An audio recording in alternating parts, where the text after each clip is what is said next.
아멘. 우리 하나님 앞에 찬양과 영광의 박수를 올려드립니다. 1914년 12월 24일, 그러니까 성탄절 하루 전날 저녁에 프랑스 플랑드르 지역의 이제 전선에서 제1차 세계대전이 시작된 지 한 5째 달 되는 그때에 유럽의 젊은이들이 참호 속에서 죽음과 마주하고 있었습니다. 참호는 지옥 그 자체였습니다. 서로 한 30m에서 50m 정도 그 정도밖에 떨어지지 않은 거리에서 서로 적군으로 대치하고 있었습니다. 병사들은 이 얼어붙은 진흙 속에서 몸을 웅크리고 있었습니다. 이 살을 애는 듯한 이 추위와 사방에서 이 진동하는 이 배설물 냄새, 그리고 들끓는 쥐와 해충들, 그리고 무엇보다 견디기 힘들었던 것은 무엇이냐면 그들과 적군 사이에 있는 이 무인지대에 놓여 있는 이 썩어가는 전우들의 시체였습니다. 아무도 그 시체를 수습할 수가 없었습니다. 왜냐하면 누구라도 그곳으로 나가는 순간 바로 적군에 의해서 총살을 당하고 죽임을 당할 수 있었기 때문입니다. 그런데 그날 밤에 믿기 어려운 일이 일어났습니다. 독일군 참호에서 하나둘 촛불을 켜기 시작하더니 수천 개의 크리스마스 트리에 불이 밝혀졌습니다. 그리고 노랫소리가 들려왔습니다. 고요한 밤, 거룩한 밤, 어둠에 묻힌 밤. 이 고요한 밤, 거룩한 밤, 이 찬송이 독일군 병사들이 이 찬송을 부르기 시작했습니다. 자, 그런데 반대편에 있었던 영국군 참호에서는 그냥 깊은 침묵이 흘렀습니다. 그러던 중 어떤 영국 이 병사 한 사람이 이렇게 외쳤습니다. 무슨 극장 스포트라이트 같군. 그리고는 거기에 환호의 박수를 쳤습니다. 자, 그러면서 곧 영국군 참호에서도 그들을 따라서 이 캐롤을 부르는 소리가 울려 퍼졌습니다. 그러자 적군에서 같이 그들도 박수를 쳐서 환호해 주었습니다. 노래가 끝나자 이 독일군 병사 중에 한 사람이 참호 밖으로 올라왔습니다. 그리고 무인지대를 향해 걸어왔습니다. 자, 그러자 이번에는 영국군 중에 한 병사가 참호에서 나와서 그가 그쪽으로 걸어갔습니다. 그 둘이 거기에서 만났습니다. 그리고 서로 손을 내밀어서 악수를 나눴습니다. 그것이 시작이었습니다. 곧이어서 수백 명, 수천 명의 병사들이 서로의 참호에서 튀어나와서 서로 함께 얼싸안았습니다. 불과 얼마 전까지만 해도 서로 총을 겨누고 죽이려고 했던 사람들이 이제는 함께 만나서 먹을 것도 나누고 주머니 속에 있었던 그 가족 사진을 꺼내서 보여주기도 했습니다. 그리고 고향 이야기를 시작했습니다. 그리고 지난 크리스마스 이야기를 하고, 그리고 사랑하는 사람들에 대한 이야기를 꺼내기 시작했습니다. 다음날 아침까지 한 1만 명이 넘는 병사들이 여전히 그곳에서 모여서 함께 있었습니다. 날이 밝자 그들은 전우들의 시신을 수습했습니다. 적군이었던 이들의 시신도 아군의 시신도 함께 수습해 갔습니다. 그리고 어디선가 축구공이 나타나고 서로들 축구 경기를 하기 시작했습니다. 그런데 이 상황을 보면서 당황한 사람들이 있었습니다. 누구냐면 장교들이었습니다. 일시적인 이 휴전을 빨리 수습해야 했습니다. 왜냐하면 계속해서 전쟁을 다시 시작해야 했기 때문입니다. 하지만 그날 밤 이 무인지대에서 만난 병사들은 알고 있었습니다. 비록 지금은 적으로 만나고 있지만 저들도 나와 똑같이 추위에 떨고 있고 고향을 그리워하고 있고 사랑하는 가족을 보고 싶어하는 나와 똑같은 사람인 것을 서로 느끼게 되었습니다. 누구의 명령도 아니었습니다. 보상을 바란 것도 아니었습니다. 그저 한 인간으로 다른 사람의 고통에 손을 내민 것뿐이었습니다.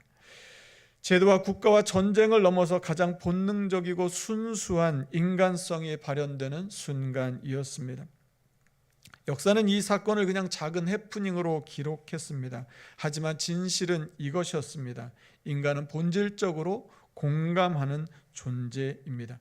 다른 사람의 아픔을 함께 아파하고 다른 사람의 기쁨에 함께 기뻐하고 공감하는 것이죠.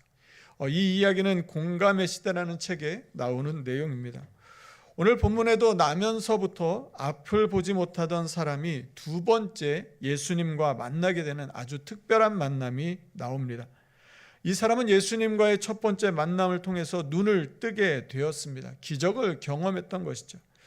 그런데 누군가에게는 말씀만 하셔도 문제를 해결하실 수 있었던 예수님께서 왜 2번씩이나 이 사람을 찾아와서 만나 주셨던 것일까요?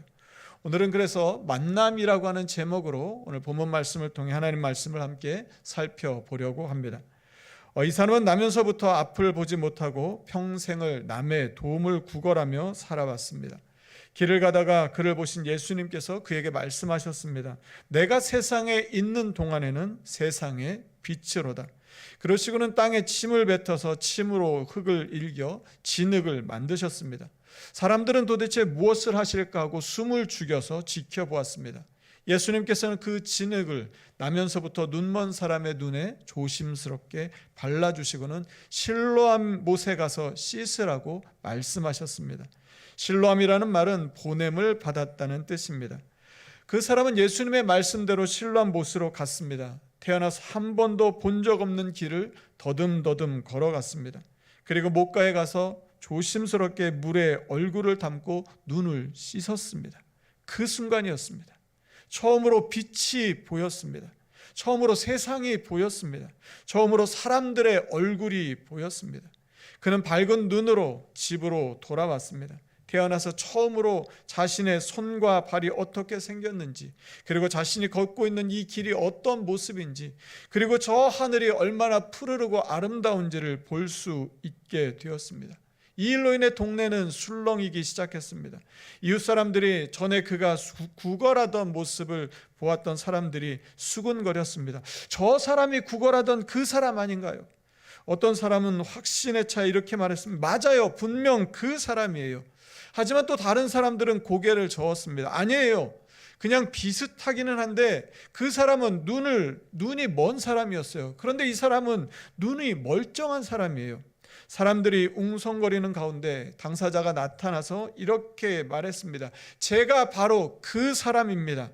사람들은 놀라움에 입을 다물지 못했습니다. 그리고 그렇게 물었습니다. 그러면 도대체 어떻게 된 건가요? 당신 눈이 어떻게 해서 떠진 겁니까? 그는 차분하게 하지만 감격에 찬 목소리로 이렇게 대답합니다. 예수라고 하시는 분이 진흙을 이겨서 제 눈에 발라주셨습니다. 그리고 저에게 실로암에 가서 씻으라고 하셨습니다. 제가 그곳에 가서 씻었더니 이렇게 보게 되었습니다. 그는 이 세상을 경이로운 눈으로 바라보고 있었습니다. 그래서 사람들이 또다시 물어봤습니다. 그러면 지금 그분은 어디 계신가요? 그는 고개를 저으며 솔직하게 대답합니다. 모르겠습니다. 비록 예수님이 어디 계신지는 모르지만 그의 얼굴에는 평안한 미소가 가득 번져 있었습니다. 자신의 인생의 빛을 가져다 주신 분이 바로 예수님이라고 하는 것은 분명히 알고 있었습니다. 그런데 누군가에게는 이 일이 도저히 받아들일 수 없는 커다란 사건이었습니다. 본문은 그들을 바리새인이라고 말합니다. 그들은 평생 앞을 보지 못하고 살아온 이 사람이 빛을 보게 된 이 기쁨이 전혀 공감이 되지 않았습니다. 오히려 그들에게는 매우 거슬리는 일이 되었습니다. 왜냐하면 이 일이 안식일에 일어났기 때문입니다. 평생 어둠 가운데 살았던 이 사람이 빛을 보게 되었는데 그들에게 그것은 전혀 중요한 문제가 아니었습니다. 왜 하필 그렇게 많고 많은 날 중에 안식일에 그런 일을 했냐는 것이죠. 그것만 이들에게 있어서는 중요한 문제였습니다. 한 사람의 삶이 회복되어 새로운 삶을 살게 된 것은 전혀 그들의 관심사가 아니었던 것이죠. 눈을 뜨게 된 사람이 오늘 본문 32절 33절에서 이렇게 말합니다. 창세 이후로 맹인으로 난 자의 눈을 뜨게 하였다함을 듣지 못하였으니 이 사람이 하나님께로부터 오지 아니하였으면 아무 일도 할 수 없으리이다. 그는 자신의 눈을 뜨게 하신 분이 하나님께로부터 오신 분이라는 증언을 했습니다. 하지만 이 말을 듣고도 바리새인들은 예수님에 대해서, 예수님의 능력에 대해서조차 아무런 관심을 갖지 않았습니다. 오히려 이런 말을 하는 그가 더 괘씸하게 보였을 것입니다. 그들에게 있어서 예수님은 그저 자신들이 그동안 지켜왔던 안식일을 범하고 사람들을 현혹시켜서 자신들의 권위에 도전하는 사람으로만 비춰졌을 것입니다. 결국 바리새인들은 예수님을 변호하는 듯한 말을 한 눈을 뜨게 된 그 사람을 쫓아내 버렸습니다. 본문 34절 말씀입니다. 그들이 대답하여 이르되 내가 온전히 죄 가운데서 나서 우리를 가르치느냐 하고 이에 쫓아내어 보내니라. 그들은 지금 일어난 이 기적을 보고도 아무런 깨달음이 없었습니다. 자신의 생각과 맞지 않으면 기적 자체를 거부하는 듯한 모습을 보여주었습니다. 그래서 기적의 주인공인 이 눈을 뜨게 된 사람을 동네에서 쫓아냈습니다. 아마 괘씸죄일 수도 있을 것이고 그의 일로 인해 예수님에 대한 소문이 퍼지는 것을 막기 위해서였을 수도 있습니다. 그런데 여기서 쫓아냈다라고 하는 것은 유대인 공동체에서 추방을 의미했습니다. 본문 앞에 나오는 9장 22절 말씀 보면 그의 부모들이 두려워했던 것이 있습니다. 그것이 무엇이냐면 유대인들은 누구든지 예수를 그리스도로 시인하는 사람은 출교하기로 결의한 것이었습니다. 이미 그렇게 결의가 된 상태였습니다. 자기들의 율법과 생각에 갇혀있던 그들의 눈으로 볼 때 지금 눈을 뜨게 된 이 사람은 도저히 가만둬서는 안 되는 사람이었던 것이죠. 그래서 그를 내쫓았습니다. 생각의 주도권을 디자인하라라는 책의 저자인 박용우 씨가 20, 30대 젊은 직원들에게 이런 질문을 던졌습니다. 여러분, 꼰대를 정의해 보세요. 여러분도 한번 생각해 보세요. 꼰대가 무엇인지. 자, 이 질문을 던지자 회의실이 잠시 침묵이 흘렀습니다. 직원들은 이 고개를 갸우뚱거리면서 이제 생각에 잠겼습니다. 그러면서 뭐 나이 많은 사람, 아니면 고집 센 사람, 아니면 꼰소리 하는 사람, 뭐 이런 대답이 오고 갔습니다. 그런데 한 직원이 이렇게 말했습니다. 입력이 멈춘 상태에서 출력만 하는 인간입니다. 입력이 멈춘 상태에서 출력만 하는 인간입니다. 그는 이어서 이렇게 말했습니다. 그렇습니다. 꼰대는 나이의 문제가 아니었습니다. 20대에도 꼰대가 있고 70대에도 겸손하게 배우는 사람이 있습니다. 그런데 어느 순간 제 주변에 이런 분들이 보이기 시작했습니다. 내가 살아온 인생이 전부인 것처럼 자신의 경험 안에 갇혀 계신 분들이요. 그분들은 생각의 계단을 올라가는 것을 멈춰버렸습니다. 더 이상 새로운 것을 받아들이지 않고 자신이 아는 것, 자신이 경험한 것만 반복해서 이야기하십니다. 한 직원이 그런데 이렇게 또 조심스럽게 물어봤다고 합니다. 그럼 우리는 어떻게 해야 꼰대가 되지 않을 수 있을까요? 이 질문에 대해서 그는 이렇게 대답합니다. 설득당할 마음을 가지세요. 설득할 마음 반, 설득당할 마음 반으로 사는 겁니다. 꼰대는 근본적으로 설득당할 마음이 없는 사람입니다. 자기 생각만 옳다고 믿고 다른 사람의 이야기는 귀에 들어오지 않습니다. 그는 천천히 말을 이어갔습니다. 우리는 평생 학습자로 살아야 합니다. 끊임없이 입력하고 질문하고 때로는 내가 틀릴 수 있음을 인정하며 살아가야 합니다. 그것이 생각의 주도권을 잃지 않고 겸손하게 성장하는 길입니다. 나이가 문제가 아니었습니다. 입력을 멈추고 출력만 하는 순간 우리는 모두 꼰대가 될 수 있습니다. 그리고 겸손하게 배우고 설득당할 마음을 가질 때 우리는 평생 성장하는 사람으로 살아갈 수 있을 것입니다. 바리새인들은 그들이 오랫동안 지켜왔던 율법과 전통을 고수했습니다. 그것을 자신과 세상의 기준으로 삼으려고 했습니다. 모든 사람에게 거기에 맞추도록 강요했습니다. 결국 길이요 진리요 생명이신 예수님이 그들 곁에 오셨지만 복음을 받아들이지 않았습니다. 오히려 거부했습니다. 하나님 나라가 가까이 왔다고 선포하셔도 그건 남의 나라 이야기였습니다. 복음에 설득당할 마음이 전혀 없었습니다. 예수님이 가까이 오셨지만 그들은 예수님을 만나지 못했습니다. 아니, 만나지 않았습니다. 오늘 보면 35절에 재미있는 표현이 있습니다. 오늘 보면 35절 말씀을 우리가 같이 한번 읽어보겠습니다. 같이 읽습니다. 시작. 예수께서 그들이 그 사람을 쫓아 저를 믿느냐. 바리새인들은 그 사람을 동네에서 쫓아냈는데 예수님은 그 사람이 쫓겨났다는 말을 듣고 그를 찾아오셨습니다. 여러분, 세상과 예수님은 이렇게 다릅니다. 세상은 자기와 다르면 끊임없이 배척합니다. 쫓아버려서라도 자신이 옳다고 주장합니다. 그러나 예수님은 세상이 쫓아버린 그 사람을 찾아오십니다. 예수님은 요한복음 6장 7절에서 이렇게 말씀하셨습니다. 우리 이 말씀도 같이 한번 읽어보겠습니다. 요한복음 6장 37절입니다. 같이 읽습니다. 시작. 아버지께서 내게 주시는 자는 다 내게로 올 것이요 내게 오는 자는 내가 결코 내쫓지 아니하리라. 이어지는 39절에서도 이렇게 말씀하십니다.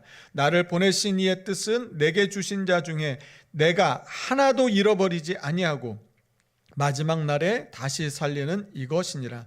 내가 하나도 잃어버리지 아니하고. 우리 예수님은 택하신 자들을 결코 내쫓지 않으시고 끝까지 찾아와 주십니다. 지금 눈을 뜨게 된 이 사람을 찾아오신 것처럼 우리를 결코 포기하지 않으시고 끝까지 함께 하시고 찾아와 주십니다. 그는 예수님과 두 번째 다시 만났습니다. 그런데 첫 번째와 달리 예수님은 그에게 한 가지 질문을 던지셨습니다. 본문 35절 말씀인데요. 제가 한 번 더 읽어드리겠습니다. 예수께서 그들이 그 사람을 쫓아냈다 하는 말을 들으셨더니 그를 만나사 이르시되 내가 인자를 믿느냐. 예수님의 질문은 이것입니다. 내가 인자를 믿느냐. 먼저 내가 믿는지를 예수님 물어보셨습니다. 헬라어 원어 성경을 보면 이 내가가 강조되어 있습니다. 앞을 보지 못한 채 살아가던 그 삶에서 눈을 뜨게 해준 이 기적을 행하신 분과의 만남이 단지 사람들이 말하는 것처럼 위대한 의사 선생님과의 만남이 아니라 개인적으로 인격적으로 정말로 그분을 만났는지를 물어보시는 것입니다. 여러분, 우리에게도 동일하게 던지는 질문이 아닐까 합니다. 우리는 예수님을 어떤 분으로 믿고 어떤 분으로 알고 있습니까? 많은 사람들이 알고 말하고 믿고 있는 그 예수님을 나도 믿는다고 말하고 있는 것은 아닙니까? 우리에게는 예수님과의 개인적이고 인격적이며 친밀한 만남이 있습니까? 그냥 다른 사람들이 말하는 그냥 좋은 의사 선생님, 능력 있는 분으로 앵무새처럼 똑같이 입으로만 따라서 고백하고 있지는 않습니까? 두 번째로 예수님은 인자로 알고 있는지를 물어보셨습니다. 요한복음 9장 말씀을 보시면 이 사람이 예수님에 대해 사용하는 호칭이 변화되는 것을 볼 수 있습니다. 9장 11절에서는 이렇게 말합니다. 제가 읽어드리겠습니다. 대답하되 예수라 하는 그 사람이 진흙을 이겨 내 눈에 바르고 나더러 실로암에 가서 씻으라 하기에 가서 씻었더니 보게 되었노라. 사람들이 이 사람에게 어떻게 해서 눈을 뜨게 되었는지 물었을 때 그는 예수님을 예수라 하는 그 사람이라고 말했습니다. 비록 예수님께서 기적을 행하셔서 눈을 뜨게 되었지만 그에게 예수님은 그 사람이었습니다. 아직 멀리 있는 많은 사람들 중에 한 사람이었던 것이죠. 그 후에 그에게 바리새인들이 또다시 물었습니다. 그는 예수님에 대해서 그때 이렇게 대답합니다. 9장 17절 말씀인데요. 이 말씀도 제가 읽어드리겠습니다. 이에 맹인되었던 자에게 다시 묻되 그 사람이 내 눈을 뜨게 하였으니 너는 그를 어떠한 사람이라 하느냐. 대답하되 선지자니이다 하니 그는 예수님을 그 사람에서 이제 선지자로 보통 사람들과는 좀 다른 특별한 능력을 가진 분으로 소개합니다. 바리새인 앞에서 그는 다시 한번 예수님이 누구신지를 이렇게 고백했습니다. 본문 32절과 33절인데요. 32절 제가 읽겠습니다. 창세 이후로 맹인으로 난 자의 눈을 뜨게 하였다함을 듣지 못하였으니 우리 33절은 같이 읽겠습니다. 같이 읽습니다. 시작.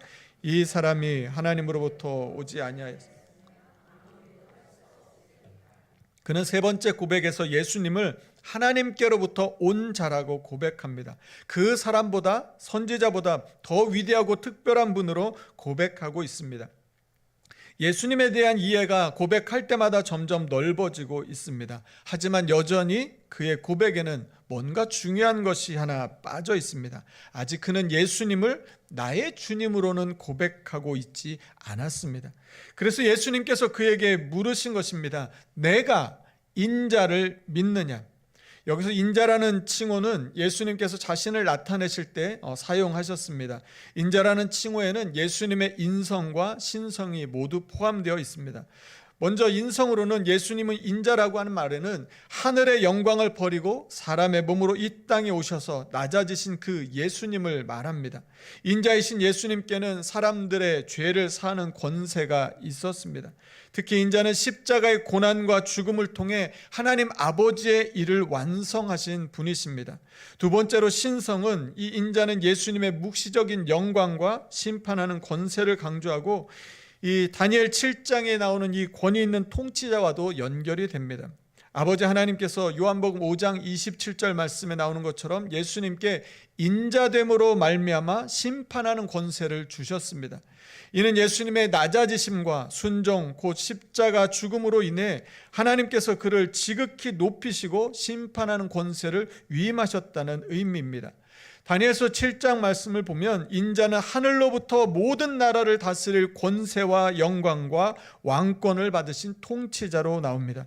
예수는 지금 그에게 예수님이 단지 너의 눈을 뜨게 하는 능력 있는 의사나 보통 사람과 다른 좀 특별한 사람이 아니라 하늘의 영광을 버리고 우리를 구원하시기 위해 이 땅에 오신 하나님의 아들이시며 하나님 아버지의 일을 이루실 분이시며 죄와 질병과 모든 나라와 민족을 다스리시는 통치자이시며 구원자이심을 진심으로 믿고 있는지를 묻고 계신 것입니다. 그러자 그가 이렇게 다시 묻습니다. 36절인데요. 대답하여 이르되 주여 그가 누구시오니이까 내가 믿고자 하나이다. 그는 아직도 인자이신 예수님을 알아보지 못했습니다. 그의 눈이 밝아져 세상을 보는 기적을 경험하고 이런 일은 하나님께로부터 온 자가 아니면 할 수 없다고까지 고백은 했지만 여전히 예수님이 누구신지는 알지 못했습니다. 예수님을 눈앞에 보고 있으면서도 예수님을 알아보지 못한 것이죠. 그러자 예수님께서 이렇게 말씀해 주셨습니다. 본문 37절 말씀입니다. 우리가 같이 함께 읽겠습니다. 30절 같이 읽습니다. 시작. 예수께서 이르시되 그는 예수님을 만났습니다. 예수님을 보고 있었습니다. 예수님과 대화를 하고 있었습니다. 그러나 자신이 만나고 있는 분이 나를 구원하시기 위해 이 땅에 오신 인자이신 예수님임을 깨닫지는 못했습니다. 그래서 예수님께서 내가 인자를 믿느냐고 물어보셨던 것이죠. 내가 인자를 아느냐고 물어보신 게 아니라, 이해하느냐고 물어본 게 아니라, 들어봤냐고 물어본 게 아니라 내가 인자를 믿느냐라고 물어보셨던 것이죠. 예수님께서 왜 그를 다시 찾아가셔서 만나 주셨는지 그 이유를 깨닫고 알 수 있는 순간입니다. 예수님은 단지 그의 눈을 뜨게 하고 질병을 고쳐주시기 위해 그를 찾아간 것이 아니었습니다. 이 일은 이미 첫 번째 만남에서 다 이루어졌습니다. 예수님은 그가 예수님을 제대로 알고 믿게 되기를 원하셨습니다. 여러분, 우리들은 종종 예수님을 우리들의 병을 낫게 해주시고 우리의 문제를 해결해 주시는 분으로 생각할 때가 있습니다. 그래서 문제를 해결해 주시면 능력 있는 분이고 나를 사랑하신다고 우리는 생각합니다. 그런데 기도가 응답되지 않거나 그러면 우리가 아무리 하나님 앞에 간구해도 내 삶의 문제들이 풀리지 않게 되면 우리는 기도가 희미해지고 약해지고 하나님에 대한 기대도 사그라지는 것을 느끼게 됩니다. 온통 우리의 문제 해결과 우리의 필요에 집중해서 예수님을 생각하곤 하는 것이죠. 하지만 예수님이 원하셨던 것은 우리가 인자이신 예수님을 믿게 되는 것이었습니다. 인자이신 예수님을 만난 그 사람이 예수님께 이렇게 고백합니다. 본문 38절인데요. 이 말씀도 같이 한번 읽겠습니다. 같이 읽습니다. 시작. 그의 저라는지라. 그는 그 자리에서 인자이신 예수님을 믿었습니다. 비로소 예수님께 주여 내가 믿나이다라고 나의 주님이라고 고백했습니다. 그의 믿음의 고백은 예수님을 향한 경배로 나타났습니다. 말씀 38절 말씀 끝에 나오는 이 절하는지라라고 하는 이 단어는, 이 절하다라고 하는 것은 요한복음 4장에서 하나님은 영이시니 예배하는 자가 영과 진리로 예배할지니라 할 때 그 예배와 같은 단어입니다. 지금 그는 하나님을 예배하는 것처럼 예수님을 주님으로 고백하고 예배했습니다. 여러분, 믿음이 무엇입니까? 믿음은 예수님을 나의 주님으로 고백하고 그분 앞에 엎드려 예배하는 것입니다. 이 믿음은 예수님을 만났을 때 갖게 됩니다. 예수님을 만나면 그분 앞에 엎드리게 됩니다. 예수님을 진짜로 만나기 전까지는 바리새인들처럼 거부하게 됩니다. 엎드려 경배할 수가 없습니다. 그분 앞에 무릎이 꿇어지지 않습니다. 물론 겉으로 보이기에는 꿇을 수 있습니다. 그러나 그의 마음과 진심이 예수님 앞에 꿇지 못합니다. 나의 주님으로 고백이 되지가 않는 것입니다. 그런데 예수님과의 진짜 만남은 예수님을 단지 우리의 질병이나 문제 해결을 위해 오신 분이 아니라 우리를 구원하시기 위해 하늘 영광을 버리고 이 땅에 오셔서 고난을 받으시고 십자가에서 죽기까지 낮아지셨음을 믿는 믿음의 고백을 하게 합니다. 십자가에 달려 죽으셨지만 다시 살아나셔서 죄와 죽음을 다스리시고 모든 나라 민족을 다스리시고 모든 권세와 영광을 가진 영원한 통치자이시고 구원자이심을 믿고 경배하게 합니다. 부족함이 없는 사람에게 복음이 필요한가라는 책에서 이 저자는 이 기독교 신앙을 심리적인 질병을 치유하는 데 이용하거나 자신의 이익을 충족시키기 위해 그리스도를 이용하는 이런 이기적인 추구가 목적인 종교로 전락시켜버린 대표적인 예로 오럴 로버츠 박사의 종자 믿음을 소개합니다. 이 종자 믿음이라고 하는 것은 시드 페이스라고 하는데요. 그래서 우리가 그냥 종잣돈, 시드머니 이 개념을 생각하시면 좋을 것 같습니다. 자, 이 신자들에게 이게 어떤 핵심이 뭐냐면 축복의 약속입니다. 신자들에게 영적인 축복과 더불어 금전적인 축복을 기대하며 하나님께 종잣돈, 이 헌금을 종잣돈처럼 드리라고 이렇게 서약을 하는 행위를 말합니다. 이 말을 했던 이 로버츠 박사는 만일 하나님이 여러분의 재정적인 필요를 채워주시기를 원한다면 재생산과 증식을 위해 하나님께 종잣돈을 드리라고 이렇게 말합니다. 자, 그는 그리스도인이 되는 것은 지금껏 사람이 체결한 최고의 거래라고 공언하면서 기독교 신앙을 개인의 재정적 필요 충족을 위한 기술이나 거래로 바꿔 놓았습니다. 종자 헌금을 할 때 신자들은 이 보상을 기대하면서 미리 바치는 것이 되는 것입니다. 즉, 이 헌금은, 이 종자 헌금은 순수한 감사 행위가 아니라 장차 돌아올 보상을 위한 투자의 성격을 띠게 되는 것이죠. 저자 윌리엄 교수는 이러한 현상을 지켜보며 이것은 신앙이 아니라 거래입니다. 그리스도인이 되는 것은 최고의 거래라고 부르는 순간 우리는 복음의 본질을 잃어버린 것입니다. 저자는 더 깊은 문제를 지적하는데요. 이렇습니다. 이 신학이 위험한 이유는 우리 안에 있는 미숙한 요구를 자극하기 때문입니다. 우리는 모두 어린아이처럼 고난이나 희생 없이 원하는 것을 얻고 싶어하는 환상을 가지고 있습니다. 로버츠 박사는 바로 이 환상을 이용합니다. 누구든 실패의 위험 없이 하나님을 따를 수 있다고 말하면서 성숙이 요구하는 자발적인 위험 감수와 대가 지불을 피하게 만듭니다. 종자 믿음을 따르는 사람들은 그리스도께서 나를 위해 무엇을 해줄까를 먼저 생각합니다. 내가 그리스도를 위해 무엇을 할 수 있을까가 아닌 것이죠. 신앙의 목적이 하나님에 대한 찬양과 경배와 섬김이 아니라 자기의 이기적인 자기의 이익을 충족하는 것으로 바꾸어 버립니다. 이웃을 사랑하는 예수님의 말씀도 십자가를 지고 따르라는 부르심도 모두 나의 축복이라는 이름 아래에 다 사라져 버리게 되는 것이죠. 저자는 이렇게 말합니다. 신앙은 거래가 아닙니다. 관계입니다. 신앙은 투자가 아닙니다. 헌신입니다. 로버츠 박사가 말하는 이 최고의 거래는 실은 최악의 거래입니다. 왜냐하면 복음의 심장부를 빼앗아 가기 때문인 것입니다. 여러분, 그렇다면 오늘 우리의 믿음의 고백은 무엇입니까? 눈을 뜨게 된 사람에게 예수님은 그 사람, 선지자, 하나님께로부터 온 사람에서 인자이신 나의 주님이 되었습니다. 우리는 주님을 누구라고 고백하고 있습니까? 우리는 주님을 진짜 만났습니까? 우리의 믿음은 거래와 투자는 아닙니까? 우리는 주님을 믿고 예배하고 있습니까? 명절에 많은 가족과 우리가 친지들을 만나게 됩니다. 그러나 그 모든 만남 중에 가장 중요한 만남은 바로 예수님과의 진짜 만남입니다. 그 예수님과의 만남 있는 이 한 주간이 되시기를 간절히 소망하고 축복합니다. 이 시간 우리 같이 함께 찬양하겠습니다. 슬픈 마음 있는 자, 몸과 영혼 병든 자, 누구든지 부르시오. 예수 이름 부르시오. 그 이름을 믿는 자, 그 이름을 부르는 자, 그가 어떤 사람이든 그는 구원 얻으리. 은과 금 내게 없으나 나 가진 건 너에게 주니 능력의 이름 예수라. 그 이름을 붙드시오.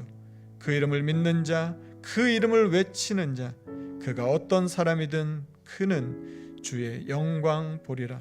여러분, 우리는 예수님을 어떻게 고백하고 있습니까?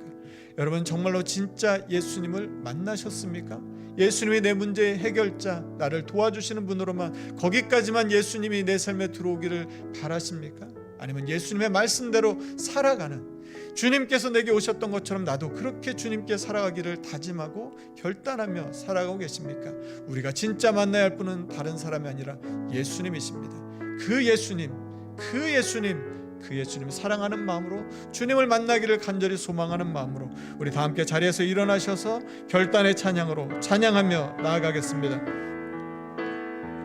슬픈 마음 있는 자, 슬픈 마음 있는 자, 누구든지 부르시오. 예수 이름 부르시오. 그 이름을 믿는 자, 그 이름을 부르는 자, 그가 어떤 사람이든 그는 구원. 다시 한번 찬양합니다. 슬픈 마음 있는 자, 슬픈 마음 있는 자, 몸과 영혼 병든 자, 몸과 영혼 병든 자, 누구든지 부르시오. 누구든지 부르시오. 예수 이름 부르시오. 예수 이름 부르시오. 그 이름을 믿는 자, 그 이름을 부르는 자, 그가 어떤 사람이든 그는 그 예수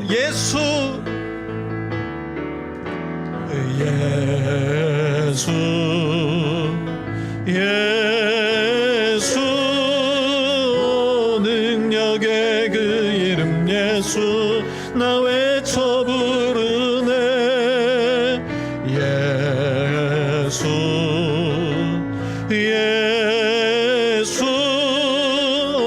구원의 그 이름 예수 나 외쳐 부르네.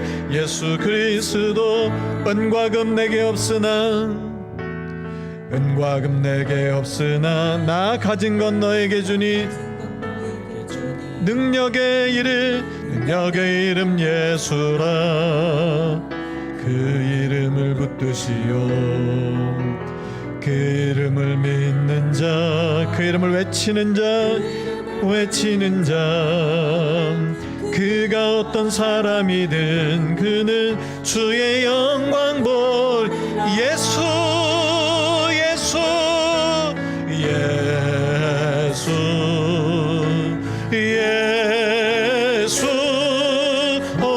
능력의 그 이름 예수 나 외쳐 부르네. 예수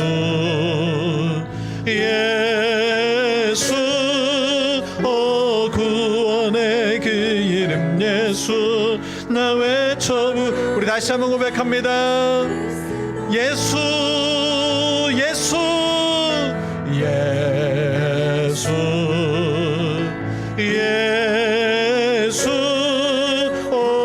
능력의 그 이름 예수 나 외쳐 부르네.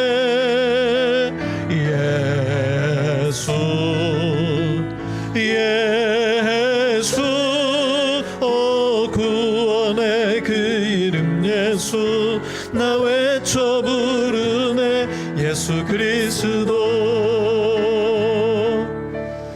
이 시간 우리 같이 함께 기도하겠습니다. 여러분, 우리가 믿고 우리가 필요로 하고 우리가 찾는 예수님은 어떤 예수님입니까? 여러분, 내 기도를 응답해주고 내 삶의 문제를 풀어주고 내 병에서 나를 고쳐주시고 내 아픔을 위로해주시는 그 주님이 우리가 찾고 구하는 예수님입니까?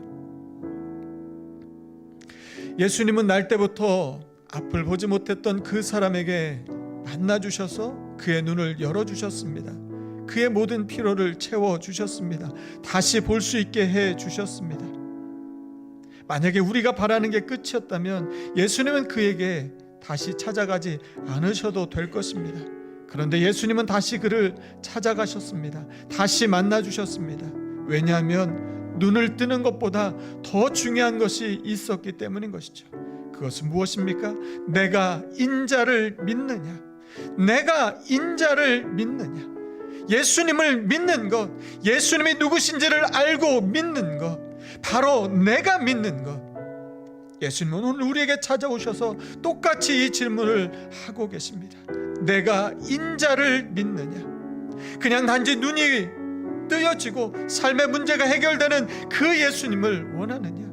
정말로 내가 인자를 믿느냐라고 물어보실 때 우리는 뭐라고 대답할 수 있을까요?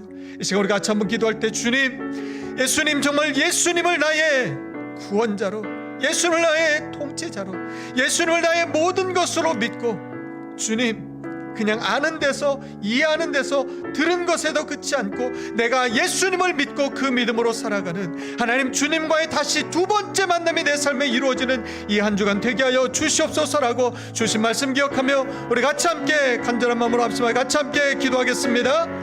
하나님 감사합니다. 하나님, 이 시간 또 주님 앞에 간절한 마음으로 기도합니다. 하나님, 주님을 만났습니다.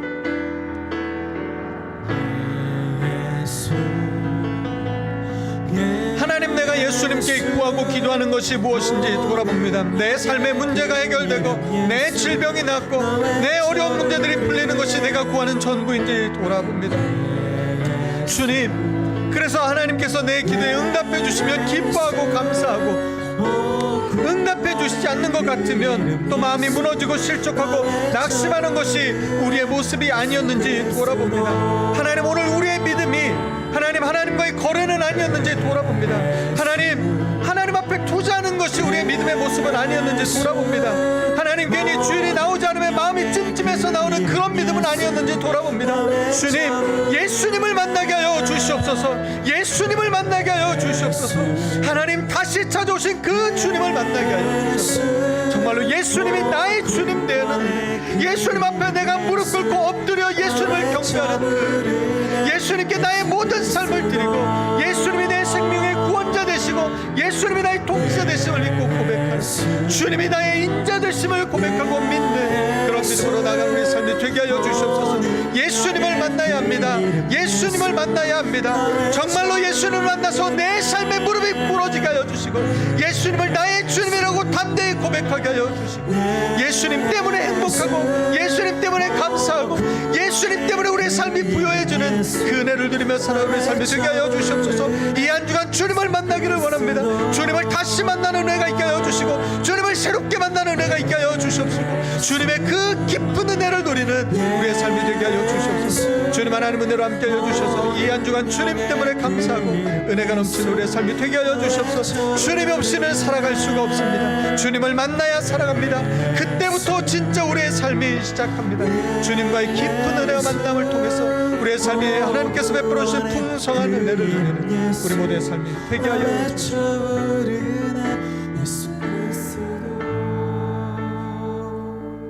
하나님 감사합니다. 하나님,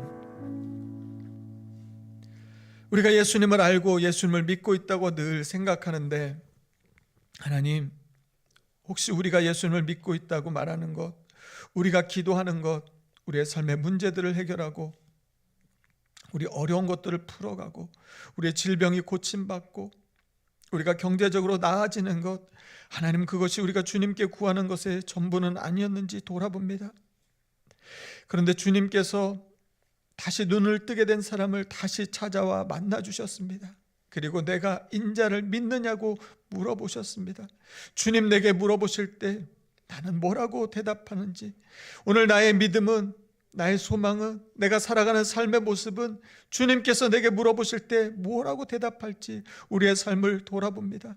주님, 예수님을 나의 주님으로 고백하고 예수님께 나의 무릎을 꿇고 예수님께 나의 왕관을 올려드려서 주님이 나의 왕 되시고 나의 주인 되어주시는, 주님, 내 삶의 문제들이 풀리지 않아도, 내 기도가 응답되지 않아도, 경제적으로 좀 나아지지 않아도 주님이 나의 주님이심을, 주님이 나를 위해 십자가에 달려 죽어주실 만큼 나를 사랑하여 주신 것을 내가 믿고 그 은혜에 감사하면서 그 주님과 함께 있는 것만으로도 행복하고 기쁘고 감사한 그런 믿음의 길을 살아가는 우리 모두의 삶이 되게 하여 주시옵소서. 하나님, 삶의 어려움을 겪은 우리의 성도들이 있습니다. 하나님, 그 주님을 만나게 하여 주시옵소서. 우리에게 찾아오신 그 주님을 만나서 주님 때문에 감사와 기쁨이 넘치고 주님만으로도 만족하고 행복해하는 하나님, 그런 삶을 사는 주님과의 깊은 만남이 있는 이 한 주간 되게 하여 주시옵소서. 감사드리며 예수님 이름으로 기도드립니다. 아멘. 이제는 우리 주 예수 그리스도의 은혜와 하나님의 사랑과 성령의 교통하심이 다른 어떤 것이 아니라 예수님과의 만남을 통해, 예수님이 주시는 그 은혜를 통해 다른 어떤 것들이 채워져서, 어떤 것이 이루어져서 문제가 해결되어서가 아니라 예수님을 만난 그 기쁨으로, 그 부유함으로, 풍성한 은혜로, 감사함과 기쁨으로 살아가기를 소망하는 오늘 예배한 우리 모든 성도들 위해, 그들의 가정과 일터 위에 이제로부터 영원까지 함께 하시기를 간절히 축원하옵나이다. 아멘.